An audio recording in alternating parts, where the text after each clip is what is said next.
Hello and welcome to today's webinar, Impacts of Community, Engaged Research and Advocacy on Action Around PFAS in Diverse Populations. I am Dr. Barbara Malkus, Board President for Massachusetts Breast Cancer Coalition, and I'd like to thank you all for joining us today. Massachusetts Breast Cancer Coalition is dedicated to preventing environmental causes of breast cancer through community education, research advocacy, and changes to public policy. I am pleased to welcome today's speakers, Jiao and Dr. Jennie Liss Ohayon. Jiao joined Silent Spring Institute as a research study coordinator in January of 2021. Her work focuses on understanding the human health effects of PFAS contaminants in drinking water. She coordinates Silent Spring's PFAS health study in 2 communities in Massachusetts, Air and Hyannis. As part of the Centers for Disease Control and Prevention and the Agency for Toxic Substances and Disease Registry, Multisite health study.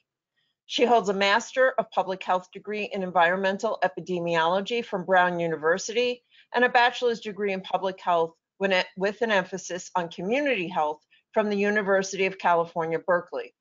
Her graduate thesis examines serum PFAS exposure and cardiometabolic health outcomes in adolescents from CDC's National Health and Nutrition Examination Survey.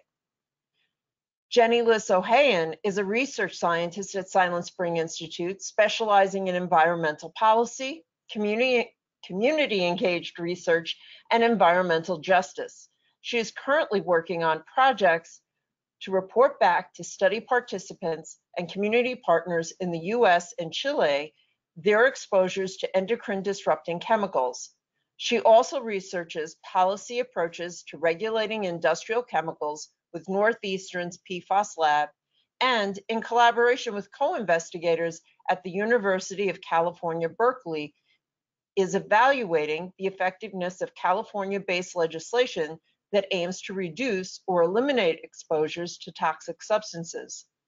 Dr. Ohayon completed her PhD at the University of California, Santa Cruz, researching the remediation of toxic waste in military Superfund sites. I'd like to thank and welcome both of you and hand this presentation over to you. So take it away, June and Dr. Ohayon. Thank you so much, Dr. Malkus, for that great introduction. So we can go on to the next slide. So just to give you a bit of an outline of this webinar, we'll talk about we'll give some background information into PFAS. We'll talk about different types of community research. We'll give some examples of ongoing community engaged research that's led by Silent Spring Institute. I'll also talk a little bit about current PFAS policies and actions that you can take, and then we'll share some resources, including ones that can help you reduce your exposure to PFAS and stay up to date on current news. So in the past few years, there's been a huge uptake in media attention on this class of chemicals. So you might have come across articles with headlines such as nearly half of private wells sampled on the Cape have PFAS, or what are PFAS chemicals and should I be freaking out about them? Next slide. So what are PFAS? PFAS are a large class of over 9,000 chemicals. They're extremely resistant to being broken down, and this gives them non-stick, stain-resistant, and waterproof properties. Because of these properties, they're widely used in everyday consumer products. Historically, 2 compounds, PFOA and PFOS, were most used commercially, and they were studied by industry for health concerns beginning in the 1960s. So for example, the chemical giants DuPont and 3M, they conducted studies that linked PFOA to testicular, pancreatic, and liver tumors in lab animals and prostate cancer in the factory workers back in the 1980s. This data, however, didn't really become a part of sort of the public consciousness until much more recently. So there hasn't really been a lot of regulatory or academic attention to PFAS prior to the early 2000s, but there has been a huge uptick in attention in the last 5 or 6 years. And there was a recent Hollywood film, Dark Waters, that chronicled this history. So studies in human populations have linked exposure to a range of diseases, including high cholesterol, thyroid disease, preeclampsia, liver disease, decreased vaccine response, decreased fertility and birth weight, and testicular and kidney cancer. So animal studies have also found additional adverse health outcomes, including delayed mammary gland development, and this might have implications for breast cancer, of course. So these chemicals are highly persistent, which has earned them the name of forever chemicals. PFAS chemicals, they remain in the human body for a long time, on the order of years, and exposure is really ubiquitous. So national CDC testing has detected PFAS in the serum of almost everyone living in the United States. So pretty much if you're on this webinar today, you're guaranteed to have these chemicals in your bloodstream. So they are used widely in everyday consumer goods. Although you may not have heard of the term PFAS, you're likely familiar with these chemicals through Teflon in nonstick pans or Scotchgard as a stain-resistant coating. And we can find them in products such as furniture, outdoor apparel, firefighting foams, cosmetics. Next slide, please. And researchers at my nonprofit Silent Spring, we've documented the presence of PFAS in consumer products such as food packaging, dental floss, and more recently, infant and children's textiles.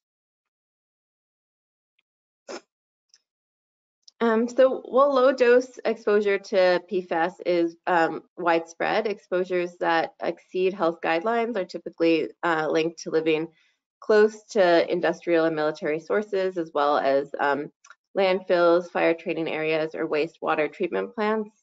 So there are over 1,750 sites throughout the United States where PFAS has been tested for and detected in the environment. This is a map that details known contamination sites. It was produced by a collaboration between Northeastern University and Silent Spring. Due to widespread testing, though, the true extent of contamination is underrepresented in this map. Can you click next? So this, we also created a suspected contamination map that includes sites that are often sources of contamination, but where testing hasn't yet confirmed the presence of PFAS. So this map includes sites such as military sites and airports where PFAS containing firefighting foam was used. Okay, next slide. So Silent Spring has a strong record of community engaged research. We were the first to find PFAS in public and private drinking water wells. So some of the highest detected levels in the Cape have been found in Hyannis. And if you live in the Cape, you might be familiar with this, but in 2016, Hyannis instituted a temporary do not drink advisory and implemented new treatment and purchasing from other towns to substantially reduce PFAS in tap water. So in our studies of private wells in the Cape, we commonly detect some of the older so-called phased out versions of this class of chemical, as well as shorter chain versions that act as replacements. Next slide, thanks. So types of community research. Next slide. So June will go more into detail today about 2 examples of community engaged research that's led by Silent Spring Institute. In those examples, community members and grassroots organizations collaborate with researchers. So as one example, Silent Spring is collaborating with community members in MVCC on a $2.6 million NIH grant that examines PFAS immunotoxicity in children called PFAS Reach. We were also awarded a $1 million grant to study health effects of PFAS in drinking water in Hyannis and air as part of a ASSDR multi-site health study. And MBCC is also a partner on this research, so helps recruit adults and children and will contribute to other research activities, such as sharing results.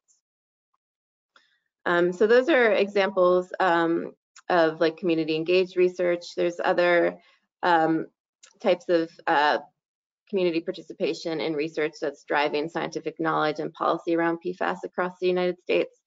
So like an example of community-based participatory research, which is a type of research where community members are co-leaders in all aspects of the research process. There's a local advocacy group in Merrimack, New Hampshire that conducted a community health survey that documented elevated health concerns for vulnerable populations and long-term residents. They did this in collaboration with researchers at the University of Vermont. And this community health survey really helped lift up some local organizing in New Hampshire around establishing drinking water standards and taking other policy actions.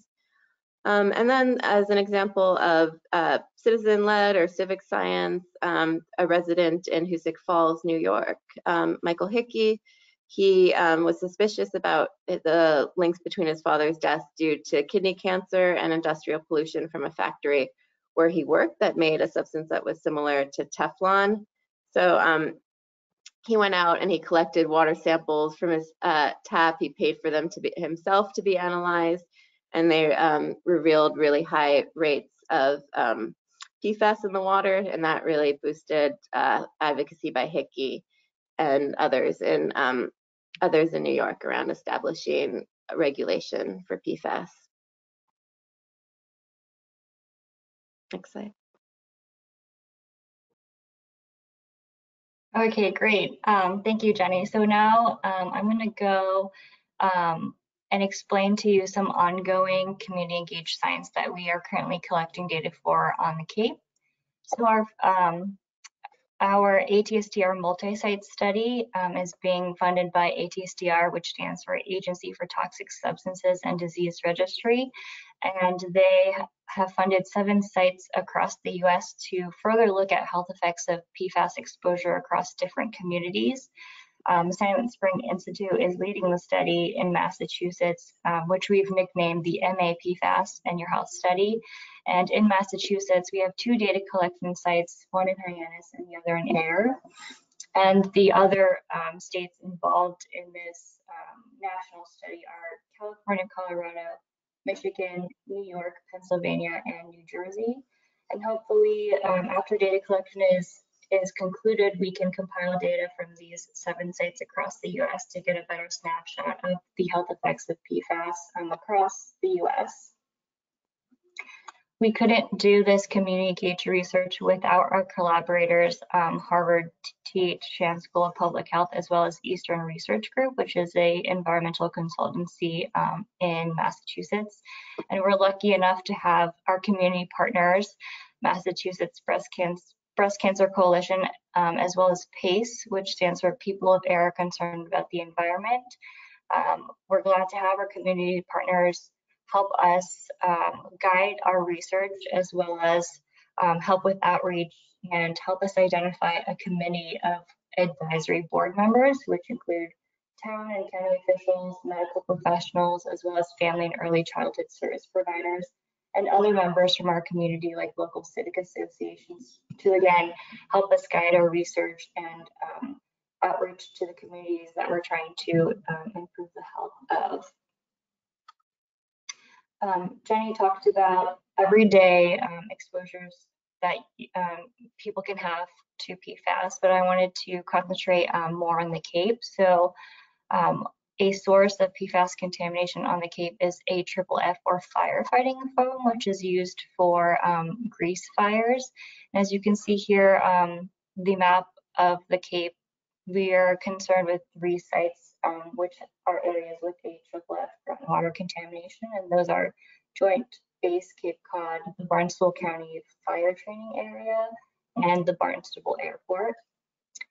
Other sources of PFAS contamination also include chemical production in other industries, as well as wastewater sources like sewage treatment plants, septic systems, landfills, and land-applied sludge.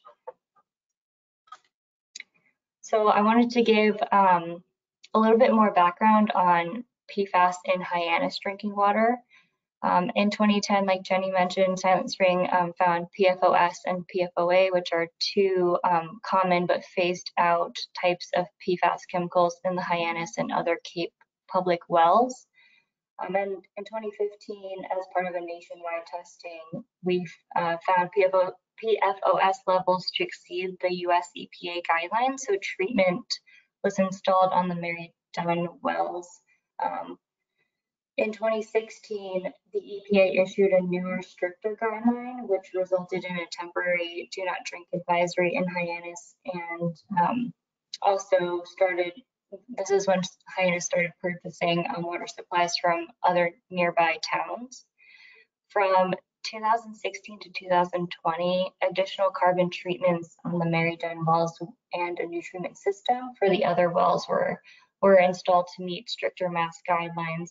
And here on the right, we have a picture of the Hyannis Water System Superintendent Hans Kaiser standing next to these large carbon treatment filtering systems, so that the water supply to Hyannis is safe to drink. In 2020, Massachusetts as a state decided to institute a stricter standard.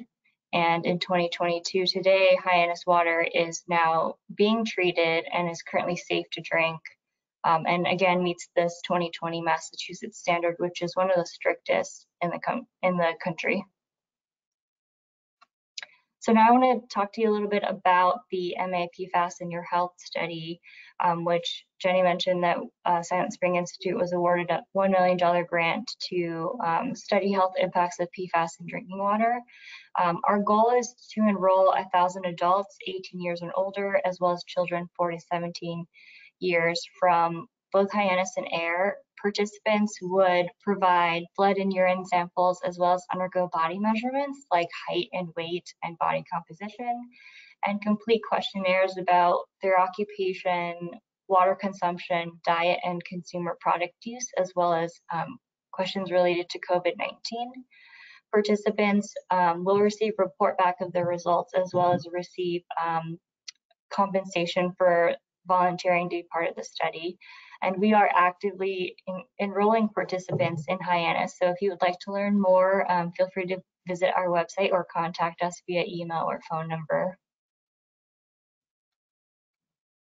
So because we are a participant engaged research study, I want to talk about some of the outreach that we've done in the past. Very early on last May, we wanted to put on a educational webinar for the community of Hyannis. So in order to reach our diverse population, we decided to hold this webinar not only in English, but also in Spanish and Portuguese, because in Hyannis, we have a large Spanish and Portuguese speaking population. And not only that, we decided that all of the outreach resources that we would hand off to community members should be translated in both Spanish and Portuguese as well. And we also have partnered with NBCC's Cheryl Osimo when she goes to do outreach at a baby center, which is a local resource center for new mothers or families with younger children. So Cheryl was actually the one who suggested that all of our outreach materials be in 3 different languages so that they're accessible to those who don't speak English. We've also done a lot of outreach via online webinars, and our principal investigator, Dr. Laurel Shader, has been featured on the local channel 18 News, as well as given like countless webinars as well. As part of our outreach, we've also invited some of our community advisory board members to our office for a tour. So the top right here, we have Hans, who's the Barnstable Water Superintendent, coming to actually visit our office. And through our educational webinars, we've also picked up some media attention from the Cape Cod Times, as well as other local news stations and Dr. Shader, our principal investigator, has also done a lot of radio interviews. So we also have some ongoing engagement activities, and those include reaching out to the community and those served by the Hyannis water system via our recruitment postcards, which you can see here on the left. So everyone who lives in Hyannis, who is served by the Hyannis water system, receive or should have received one of these postcards in the mail to participate in our study if they wish. In the middle here, we put out an ad on the Cape Cod Times as well. So we've learned that, you know, to reach people in our community, we have to have a diverse way of reaching them, if it's not by mail, through the newspaper or other social media sites. So we also have a Facebook page as well as a Twitter for our study. And then here at the top right, we have Cheryl again conducting outreach for us at the Marantha Church. And we've also done outreach at other churches here on the in Hyannis, as well as being featured in the Council of Churches newsletter and other newsletters for associations here in Hyannis. And then future community engagement here on the left, we also have a presence at the Cape Cod Mall where we have these standees as well as mirror clings that we put in the restroom. So when people are washing their hands at the mall, they can also take a moment to look at what our study is about. Hopefully with spring coming around the corner, we're excited to do more outdoors outreach. Here in the middle, you can see that we were at Hyannis Open Streets last summer. So we were able to reach part of our community members that way. We also hope that we can identify more establishments in Hyannis that are willing to put up our study flyer here with pull tabs. And we've had success putting our flyer in local grocery stores as well as coffee shops and other organizations in Hyannis. So I know I talked a lot about the MA PFAS in your health study, but I also wanted to spotlight another PFAS study that we have for younger children. So PFAS Reach, which stands for Research, Education, and Action for Community Health, is recruiting children that are between 3 and 8 years old in Hyannis, as well as the Peace International Trade Port in Portsmouth, New Hampshire. And children can be eligible for both studies. If you're interested or know of those with children between this age range, feel free to visit our website or contact us via email. Reach is specifically focused on the effects of PFAS exposure on children's immune systems. And part of this research study is to also create an online resource center, which is currently up and running. So when you visit our website, you can also take a look at the PFAS Exchange Resource Center. And this is another research engaged study because part of the aims of the grant is to research the experiences of affected communities. So although our data collection is currently ongoing, I also wanted to talk about some future opportunities for community engaged research and advocacy.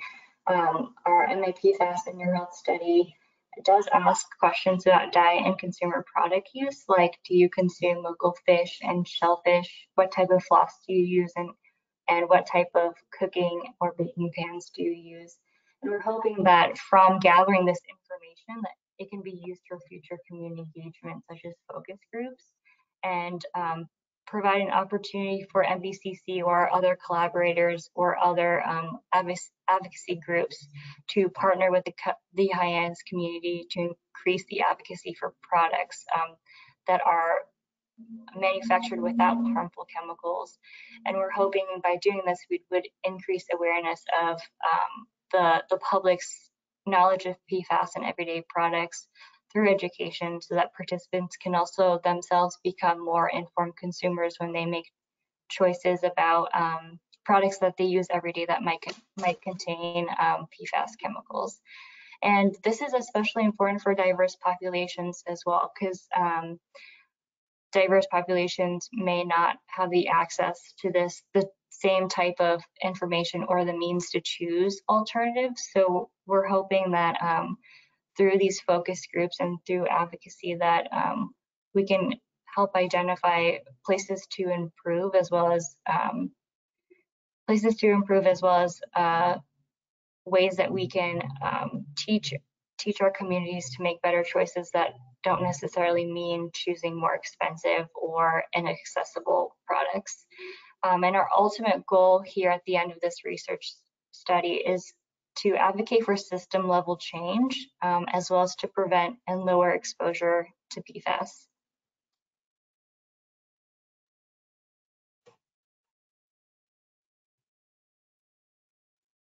Great, thank you, June. I'll talk a little bit about current PFAS policies and where people can plug in. So there was a recent White House executive order to prioritize purchase of PFAS free products. And in general, though, a lot of the action is happening at the state level. So in 2021, there was 139 bills introduced to ban or restrict PFAS in the states. This represents more than a third of all proposed bills relating to chemical regulation in the country. So that really demonstrates how PFAS has dominated environmental legislation in recent years. In 2020 and 2021, 42 new state laws were adopted. So, and this really contrasts starkly with previous years. So like in 2019, there's only a handful of PFAS bills that were adopted. So adopted policies to date, they include restrictions in firefighting foams, food packaging, textiles, and furnishing. Vermont and Maine have taken extensive steps to phase out PFAS in various products that are sold in the state. So by 2030, no product sold in Maine may intentionally contain PFAS unless the state's Department of Environmental Protection deems the use of the chemical in the product unavoidable. In recent years, almost a dozen states have adopted drinking water and groundwater standards for PFAS, and there's also other legislation that appropriates funds for like cleanup, remediation, and environmental monitoring. So for those of you in the Commonwealth who would like to plug in to this, there are several PFAS relevant bills that are being considered this session. So this includes legislation restricting toxic PFAS chemicals in consumer products, legislation that would reduce PFAS in firefighter PPE, and a bill that would ban PFAS from being used in children's products, alongside 8 other high concern chemicals. So NBCC and other advocacy groups in the state have been doing a lot of work to support this legislation, including testifying and providing comments on bills, and leading efforts for people to call their state senator or representative and ask them to remove PFAS out of consumer products this session. Next slide, please. And I wanted to wrap up this webinar by just sharing some resources that might be helpful for you or your community. So as June went into detail on earlier, Silent Spring and NBCC are collaborating on a federally funded research project called PFAS Reach, and this project has developed an online resource center called PFAS Exchange that provides fact sheets on PFAS. It facilitates connections across communities and has a data interpretation tool for people who have received PFAS blood and water testing results. So the website URL is on the slides, and I believe our slides will also be available after this presentation. So if you wanted to follow up on any of these resources, you can download them. So if you go to the PFAS Exchange website, you can check out a map. If you click on a tab that says connecting communities, it takes you to this map that I showcased earlier that lists known and suspected contamination sites across the US. It also lists active community groups, so you can find out what groups are active in your area that you can connect up with. It also has information about health studies that are occurring across the country. So if you're interested in following the science, or in some cases participating in a study, you can find out about that here. So PFAS Exchange also has a data interpretation tool that helps you understand your results from PFAS blood or water testing. So if you end up getting your blood or water tested independently, or if you participate in a study that shares your results, but you're still confused about this, this is a great tool for returning those results in a really meaningful way that you can understand. Next slide, please. So you would enter your test results, and you'll end up with a report that shows you how your levels compare to representative sampling of Americans. It will also give you information about health effects and share tips for reducing your exposure. The PFAS Exchange website also includes fact sheets for exposure reduction, health effects, drinking water treatment. It has information about how to talk to your doctor, and resources for physicians themselves to educate themselves. So the physician resources, they were added here because that was something that community members really pushed for. One community member told me, like, you can give people back the results, but what are they supposed to then do with that information? So this physician education really helped community members and their doctors proactively identify PFAS associated health outcomes. So for example, like impacts on liver or kidney function, so they can provide interventions early on. If you're interested in tracking what PFAS policies have been adopted or are being considered in your state, you can check out the Safer States Bill Tracker. It's a great way to keep up to date about different initiatives across the country. Next slide, please. I'm also affiliated with a group of researchers at Northeastern University, and we collaborate with a lot of impacted community members on research. We've organized 2 national conferences that have brought together community members, scientists, policymakers, and journalists. We have another upcoming one this June. We have a website, www.pfasproject.com. It includes almost daily links to news articles about PFAS, as well as other resources. And we also have an e-newsletter that you can sign up for that includes information about what community groups and scientists around the country are doing right now on PFAS. Well, it's not PFAS specific. You can also download Silent Spring's free smartphone app, Detox Me, that includes over 270 research-based tips on how to reduce your exposure to harmful chemicals like PFAS and beyond. It's also available in Spanish. And another resource to keep up to date on news, policy, scientific papers, events is pfascentral.org, which is a collaboration between a nonprofit called Green Science Policy Institute and my group at Northeastern. Slide, please. Great. So thanks so much for joining us. We've listed our email contacts here on the acknowledgement page if you want to reach out to us about any of the information we've shared here today. There's also way too many people to thank who are involved in this research to list on a slide, but we did want to acknowledge that the 2 studies that June talked about are led by Laurel Shader, who is a senior research scientist at Silent Spring. Yeah, and I would also like to acknowledge our funding sources for both of our studies, as well as our community members and collaborators that we work with, including MBCC. So this is definitely a teamwork science study. So thanks for everyone that's helped us get these studies off the ground.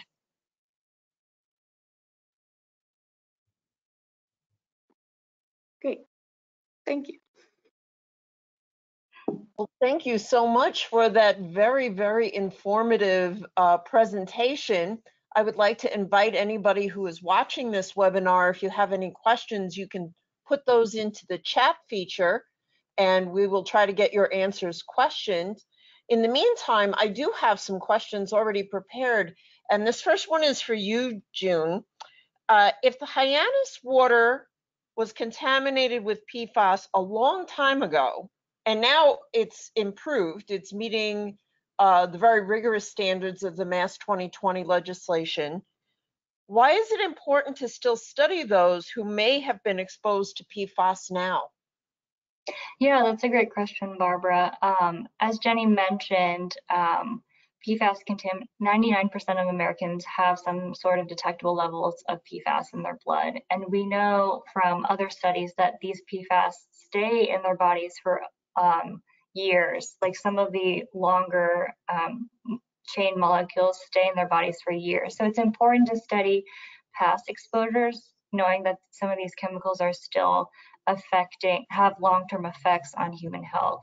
So although the water is currently safe to drink, we want to study past exposures to see what kind of lasting health effects that exposures a long time ago could have on health currently.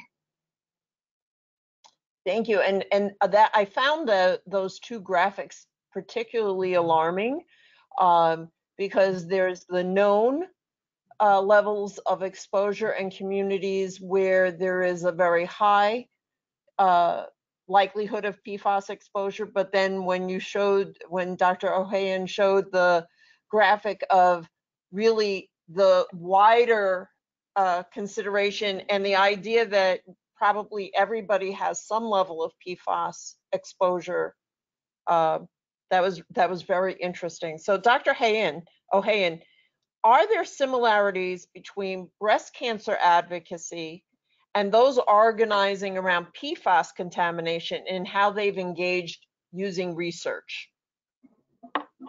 Yeah, like in both the breast cancer and PFAS cases, community groups have really advocated around creating state and federal funding for research to advance the scientific knowledge that we have.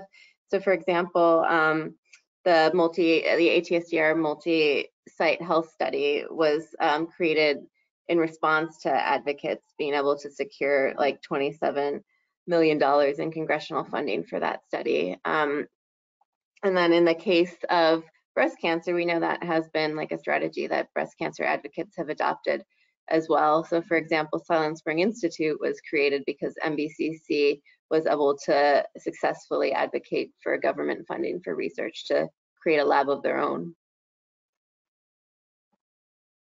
So June, what are some procedures you have implemented for Massachusetts PFAS and Mass PFAS and Your Health study that allow you to outreach to really diverse populations in Hyannis? I know it was mentioned that we can, the access to materials is also provided in Spanish. What are other ways of really ensuring that we're getting a diverse representation of the population of Hyannis?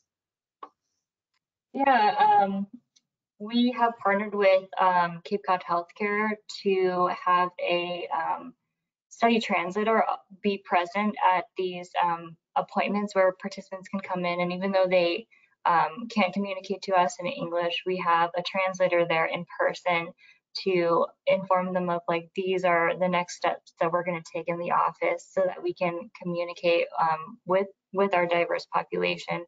In addition to that, we also have staff members who can speak Spanish and Portuguese. So when we're administering questionnaires over the phone, they can do that in Spanish and Portuguese so that we can also get the same information we would get for those who don't speak English. Another thing that we are doing is holding an open house for those who are, maybe hesitant on participating, but want to come and see our office and meet our staff. And we also try to have our study translator, Doris, present at these events so she can address any concerns for participants before they actually come into our office to, do those urine and blood collection. Yeah. Thank you for that, June. And you also mentioned about providing information that would support not just providing access to information, but also around being knowledgeable consumers and having access and means by which they can reduce their PFAS exposure. Could you speak a little bit to that? Yeah, so like those fact sheets that Jennie showed for PFAS Reach, we're hoping to do something very, very similar for ASSDR. So with the information that we're collecting from these questionnaires, we can kind of tailor what our fact sheets would look like for the Hyannis population.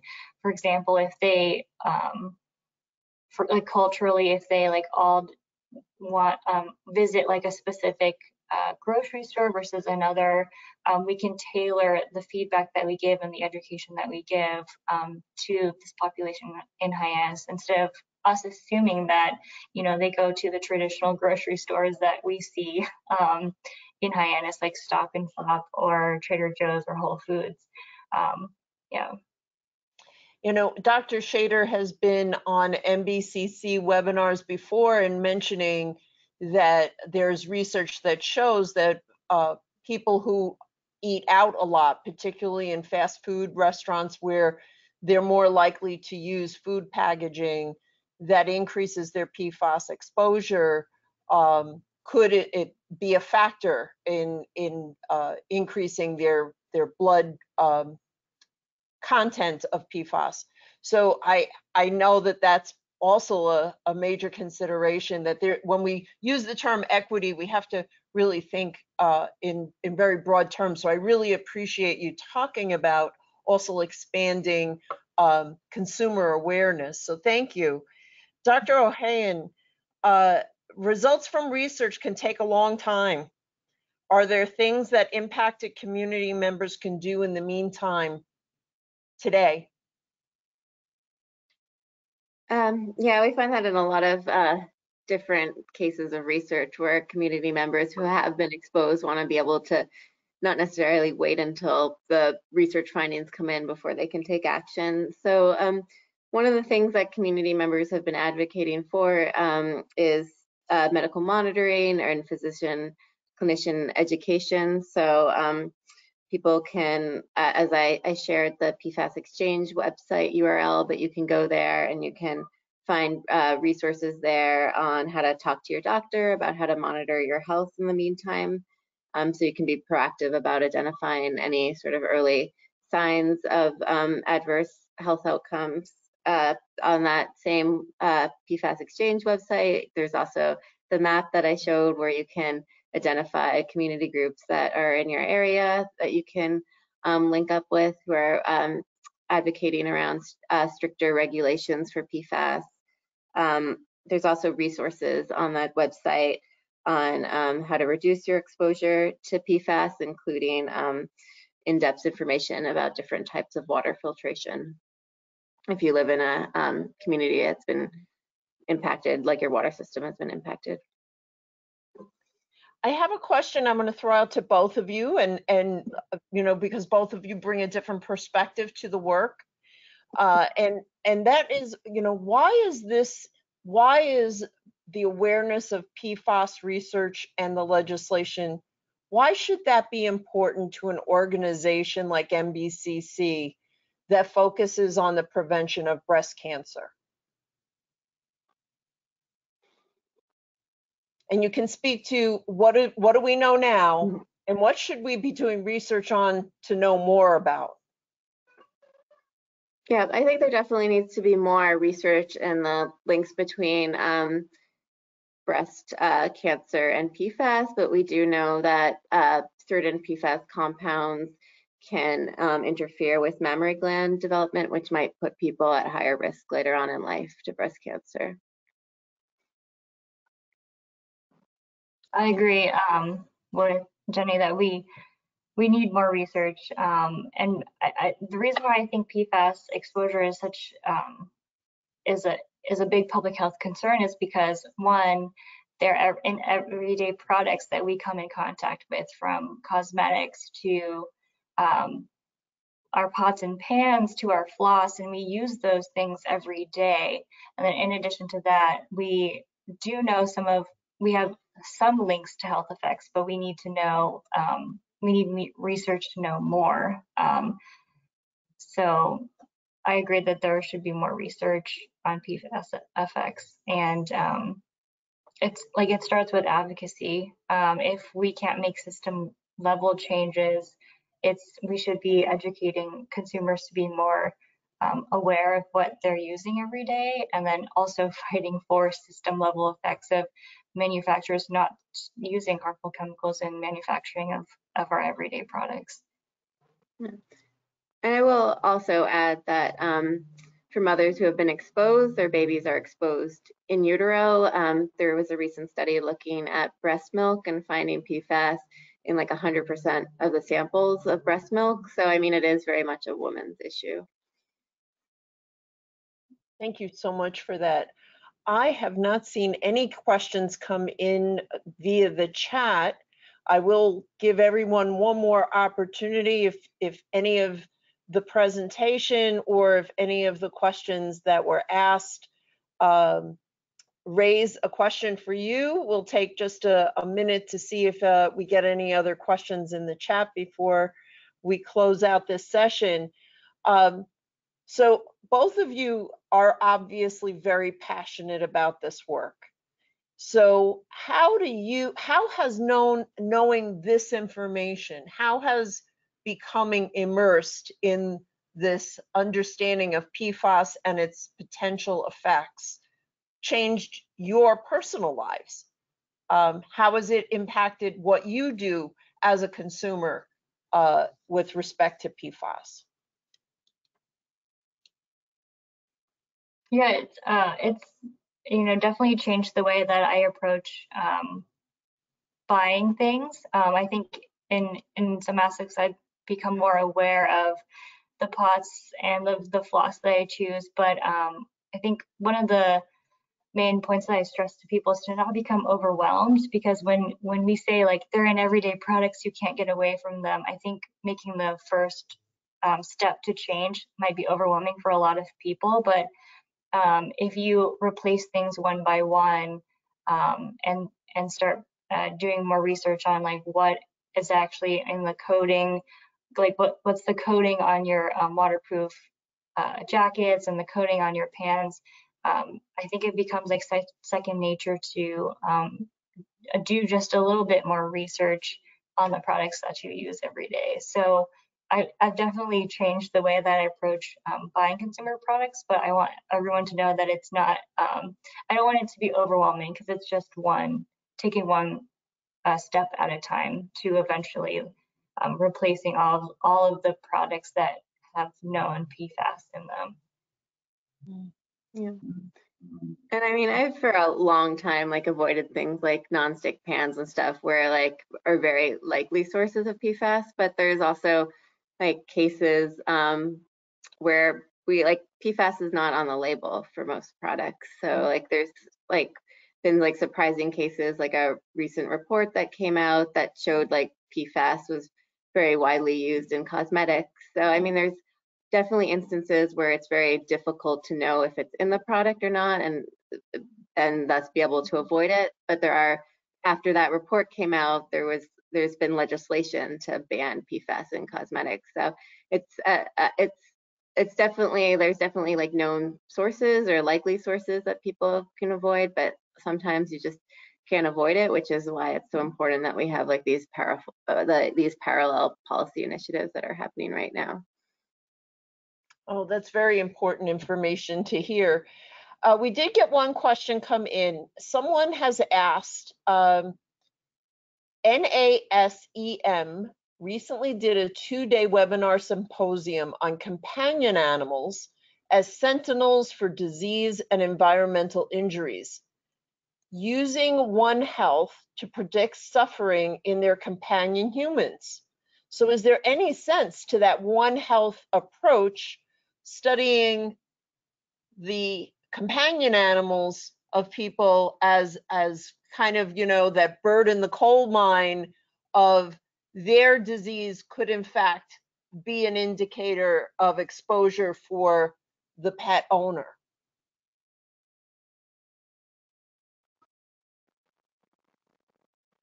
I think there have been some studies where, I forget where, but I can look that up and include the information when we send out the slides, where researchers have quantified PFAS exposure in animals as well.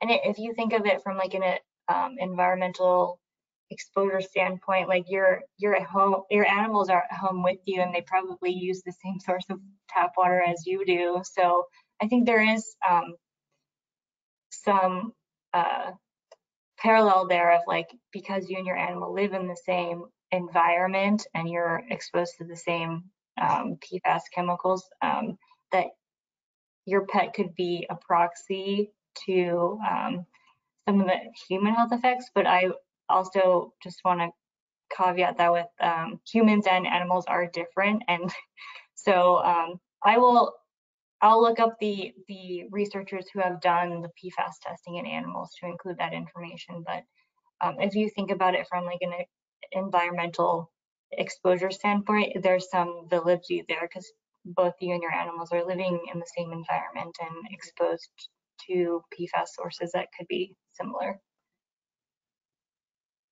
And Dr. Ohayon, do you want to weigh in on the One Health approach? Yeah, I'm not super familiar with that. I did attend some of those sessions. That was a really great recent seminar, but yeah, I'm not sure which studies have been done in terms of, like, I remember seeing that there was like dogs and cats involved and things like phthalates, but I would, like June said, like especially if like drinking water is a source, I would assume that like there would be parallels between like companion animals and humans living in the same household. Thank you so much. You know, we're coming up on our hour together pretty quickly. Is there anything else at this point that you would like to add so that people really understand why this work is so important? June, do you want to take that?